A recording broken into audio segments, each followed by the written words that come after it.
because when a worker goes to work and never comes home, a life is shattered.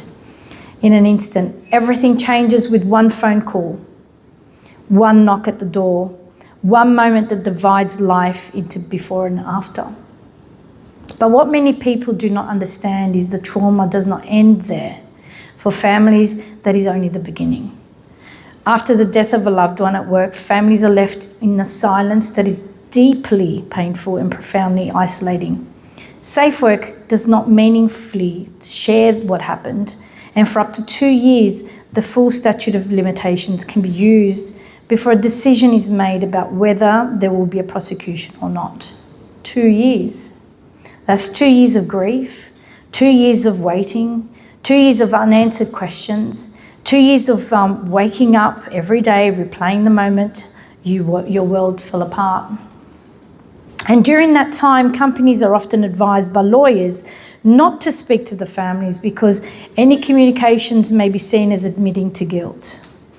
So families are left not only devastated by loss, but abandoned in silence.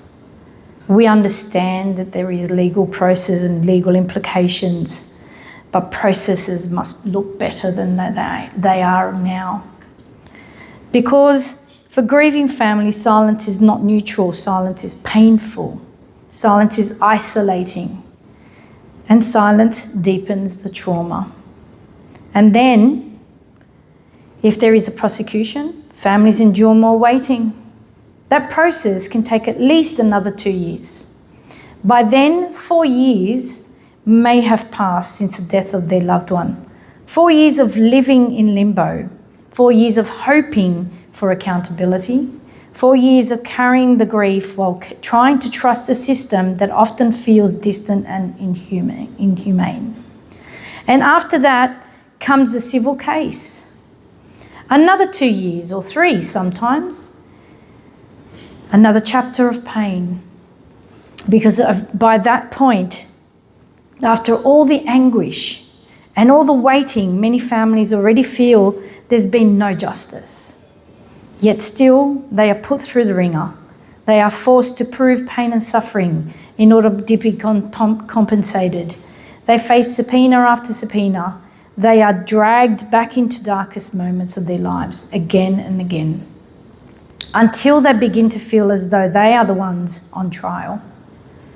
And that is what is so hard to accept, because we did not kill our loved one, the defendant did. Yet somehow it is families who are worn down. It is the families who are re-traumatized.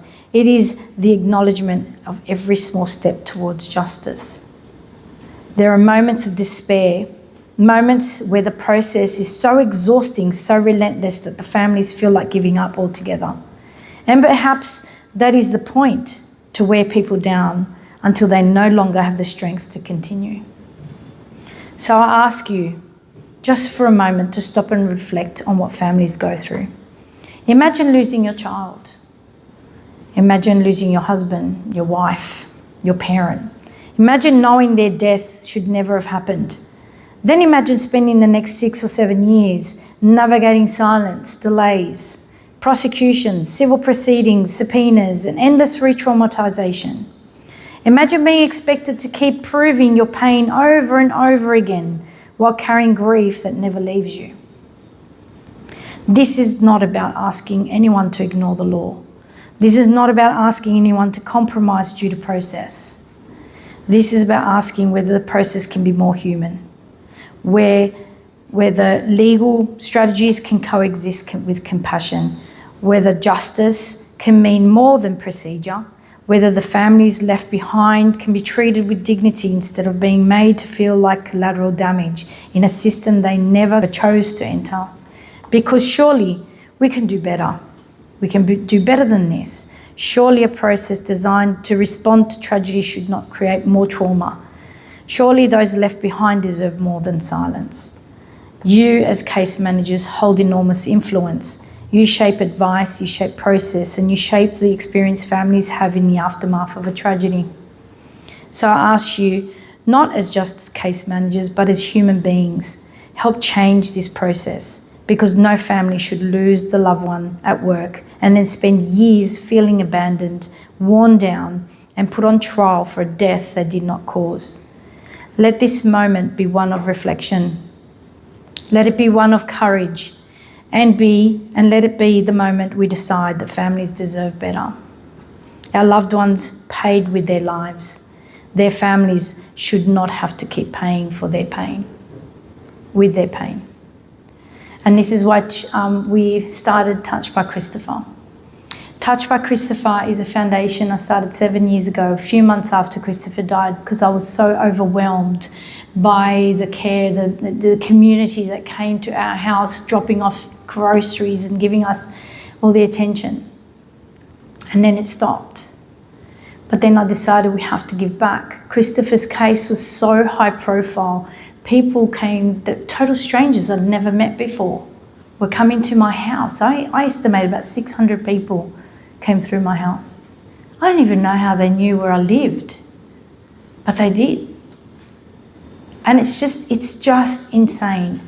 So in the last 7 years, we've managed to get a hold of 49 families, and we've spent $421,000 by giving out, the foundation gives out the money to these families. Now, we are the only charity of its kind. There is no charity like ours. So there is no funding because it doesn't exist. There's no grants that we can apply for. I do this with a team on our own by going out to workplaces and asking the workers to give us a donation for the Touched by Christopher Foundation. But that's not going to cut it because I have a vision. Currently, we give $20 per person per day for each of the families who are left behind in the household.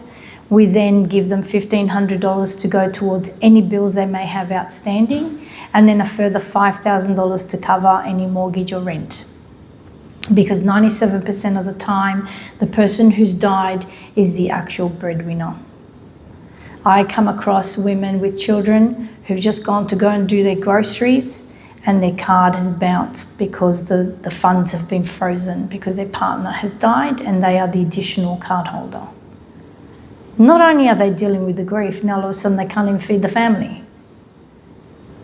It's ridiculous. They've got to go find lawyers to try and unfreeze the funds.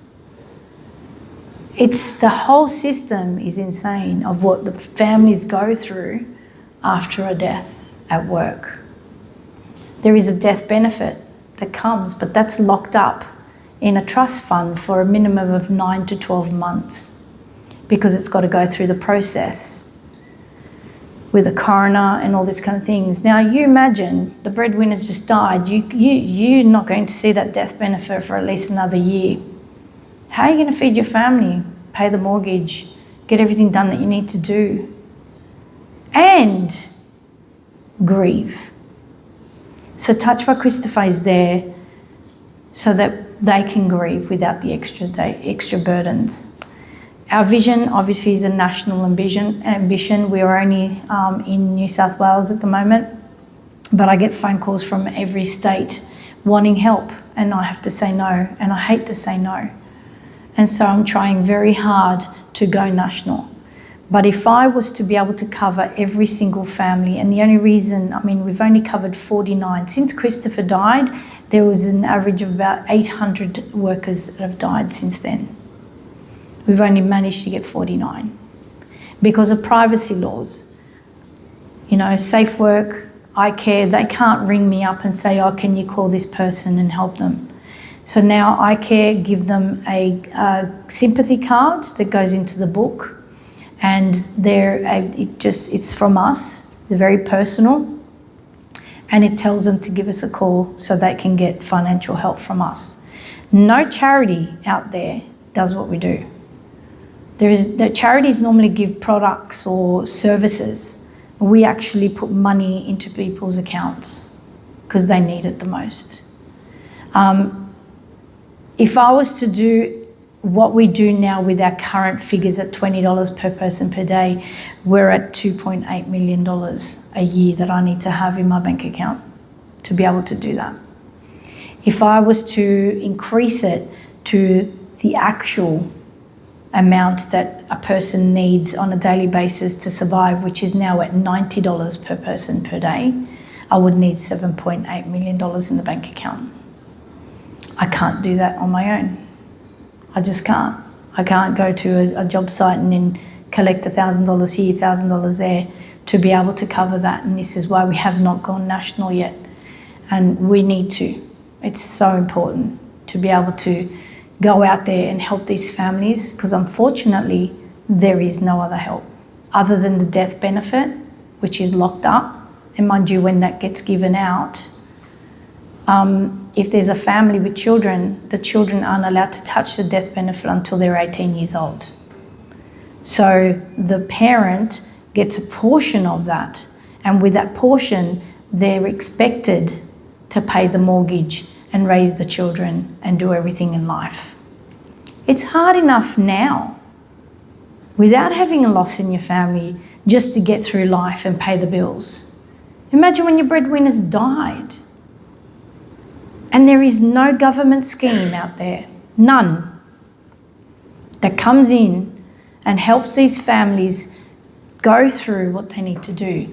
SafeWork gave us a list of counsellors and said, you've got 10 free sessions with these counsellors. I called every single one of them. No one was available for 6 months. How the hell am I going to do in 6 months?